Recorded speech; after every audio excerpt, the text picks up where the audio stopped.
नमस्कार. श्री स्वामी समर्थ सर्वांना. उद्या मंगळवारी निर्जला एकादशी आहे. सर्व एकादशीपैकी निर्जला एकादशीचं व्रत हे सर्वात कठीण व्रत मानलं जातं. ज्येष्ठ मासातील शुक्ल पक्षातील एकादशी तिथीला निर्जला एकादशी व्रत पाळलं जातं. यावेळी एकादशी 18 जूनला आली आहे. या दिवशी अनेक शुभ योग देखील तयार होत आहे आणि याच दिवशी आपल्याला सकाळी या झाडाचं एक पान घरी घेऊन यायचं आहे आणि आपल्याला अत्यंत प्रभावी असा एक उपाय करायचा आहे. तुमच्या जर का कठीणातील कठीण इच्छा असेल आणि त्या जर का पूर्ण होत नसेल तर त्यासाठी तुम्ही हा उपाय करू शकतात. तुमच्या कोणत्याही इच्छापूर्तीसाठी तुम्ही हा उपाय करू शकतात. लक्ष्मी प्राप्तीसाठी तुम्ही हा उपाय करू शकतात. निर्जला एकादशी व्रत हे निरंकार म्हणजेच या दिवशी काहीही न खाता हे व्रत केलं जातं. एकादशीचं व्रत केल्याने आपल्याला मोक्षाची प्राप्ती होते. एकादशीचं व्रत हे भगवान श्रीहरी विष्णू यांना समर्पित आहे. या दिवशी श्रीहरी भगवान विष्णू आणि माता लक्ष्मी यांची विधिवत पद्धतीने पूजा केली जाते. तर बघा, तुम्हाला एकादशीच्या दिवशी या एका झाडाचं पान सकाळीच घरी घेऊन यायचं आहे. व्हिडिओ सुरुवात करण्या अगोदर तुम्ही जर का चॅनलवर नवीन असाल तर असेच माहितीचे व्हिडिओ बघण्यासाठी चॅनलला सबस्क्राईब करा आणि बाजूच्या बेल आयकॉनला प्रेस करा. कमेंट बॉक्समध्ये श्री स्वामी समर्थ नक्की लिहा. सकाळी उठल्यानंतर तुमची देवपूजा झाल्यानंतर तुम्हाला या झाडाचं एक पान घरी आणायचं आहे. तर बघा, तुम्हाला तुळशीचं एक पान घरी घेऊन यायचं आहे. आता तुमच्या सर्वांना माहिती असेलच, एकादशीला तुळशीचं पान तोडलं जात नाही. एकादशीला तुळशीपत्र आपण चुकूनही तोडत नाही. तर तुम्हाला तुळशी वृंदावनमध्ये किंवा तुळशीच्या कुंडीमध्ये जर का तुळशीचं पान पडलेलं असेल, जे खाली पान पडलेलं आहे ते पान तुम्हाला घेऊन यायचं आहे आणि तुम्हाला यासाठी एकच पान लागणार आहे. जर का तुळशीच्या वृंदावनमध्ये किंवा कुंडीमध्ये किंवा जमिनीवर तुळशीचं पान पडलेलं नसेल तर तुम्ही जिथे पूजेचं सामान मिळतं, जिथे फुलं हार मिळतात त्या ठिकाणी तुम्हाला तुळशीपत्र मिळून जाईल. तुम्ही या दिवशी विकत तुळशीपत्र जरी आणलं तरी चालणार आहे. तुळशीचं पान आणल्यानंतर तुम्हाला ते स्वच्छ धुवून घ्यायचं आहे. गंगाजलाने, शुद्ध पाण्याने तुम्हाला ते स्वच्छ धुवून घ्यायचं आहे. यानंतर एक तुम्हाला डिश घ्यायची आहे. तुम्हाला डिशीमध्ये थोडेसे तांदूळ घ्यायचे आहे, ज्याला आपण अक्षदा म्हणतो. असे अखंड तांदूळ तुम्हाला घ्यायचे आहे. तुम्हाला हे तुळशीचं पान घेऊन तुमच्या देवघरासमोर बसायचं आहे. बसायला आसन घ्यायचं आहे आणि तुमची जर का देवपूजा झालेली असेल तर देवघरामध्ये तुम्ही धूप दीप केलेलं असेलच. आणि जर का धूप दीप केलेलं नसेल तर तुम्ही धूप दीप अगरबत्ती तुम्ही लावून घ्यायची आहे.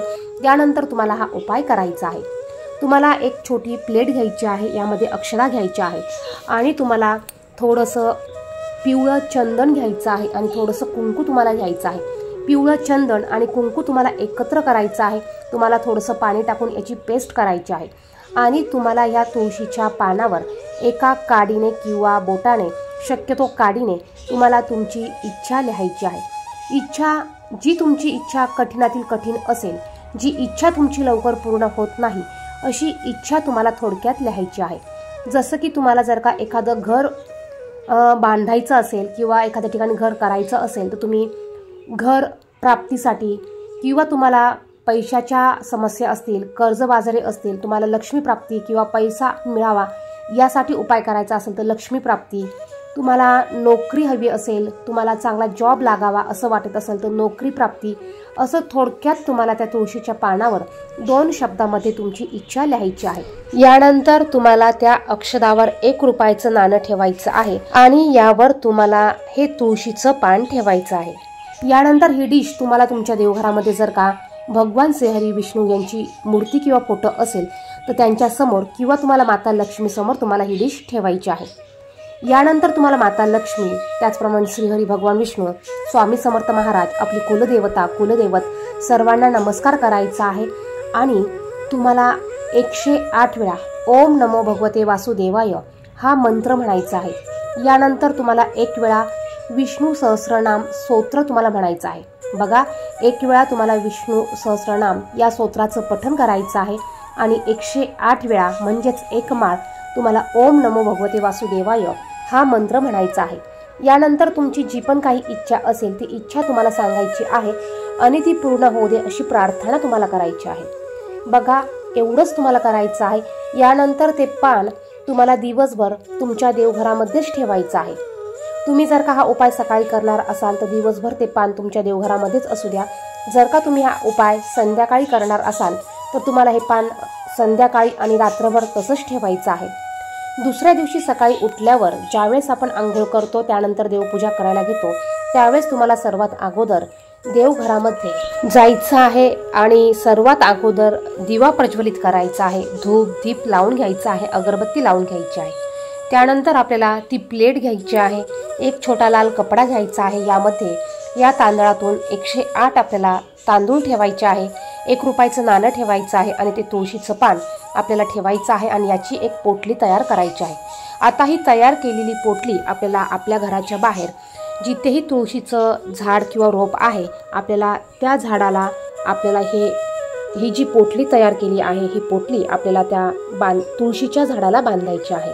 यानंतर जोपर्यंत आपली इच्छा पूर्ण होत नाही तोपर्यंत ही पोटली अशीच असू द्यायची।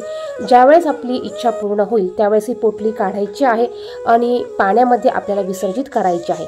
ही पोटली तुळशीला बांधल्यानंतर आपल्याला तुळशी मातेला नमस्कार करायचा आहे आणि तुमची जी पण काही इच्छा असेल, तुम्ही जी पानावर लिहिलेली इच्छा असेल ती इच्छा पूर्ण होऊ दे अशी प्रार्थना तुम्हाला तुळशी मातेला करायची आहे। तर अत्यंत प्रभावी आणि साधा सोपा उपाय आहे, नक्की करून बघा।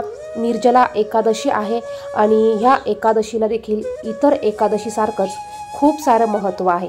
त्यामुळे तुम्हाला जर का काही उपाय करायचे असतील तुम्ही हा उपाय आवर्जून सकाळी करायचा आहे। व्हिडिओमध्ये सांगितलेली माहिती महत्त्वपूर्ण वाटली तर व्हिडिओला लाईक करा, इतरांना देखील हा व्हिडिओ शेअर करा, चॅनेलवर नवीन असेल तर चॅनेलला सबस्क्राईब करा। धन्यवाद। श्री स्वामी समर्थ।